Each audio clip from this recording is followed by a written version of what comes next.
Alam mo ba?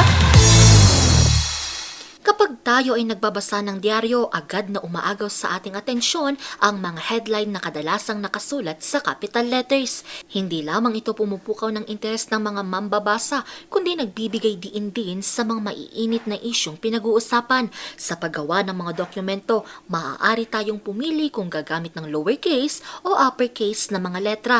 Pero bakit nga ba ganito ang tawag sa mga ito at ano nga ba ang kasaysayan nito? Pagdating sa usapin ng mga letra, isa sa mga kilala sa kasaysayan ang mga sinaunang Romano na noon ay gumagamit lamang ng majuscule o capital letters. Ang mga letrang ito ay karaniwang inuukit sa bato at ginagamit sa mga opisyal na inscription. Sa paglipas ng panahon, mas matrabaho, mas matagal at mas magastos sa tinta ang ganitong paraan ng pagsusulat. Pagsapit ng ika-3 siglo, nagsimulang lumitaw ang mga unang anyo ng minuscule o maliliit na letra na mas praktikal gamitin sa pang-araw-araw na pagsusulat.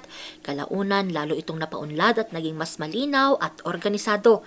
Pagsapit ng ika-9 na siglo, sa pamamagitan ng Carolingian minuscule, naging sistematiko ang paggamit ng capital letters para sa paggamit at simula ng pangungusap at minuscule letters para sa katawan ng teksto. Pagsapit ng ika-12 siglo, naging laganap na ang kombinasyon ng dalawang anyo ng letra.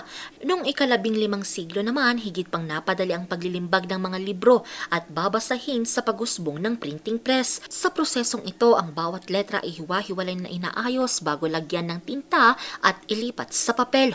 Upang maiwasan ang kalituhan, ang mga letra ay nilalagay sa magkakahiwalay na kahon o cases. Ang mga capital letters ay nilalagay sa uppercase habang ang mga maliliit na letra ay nasa lowercase.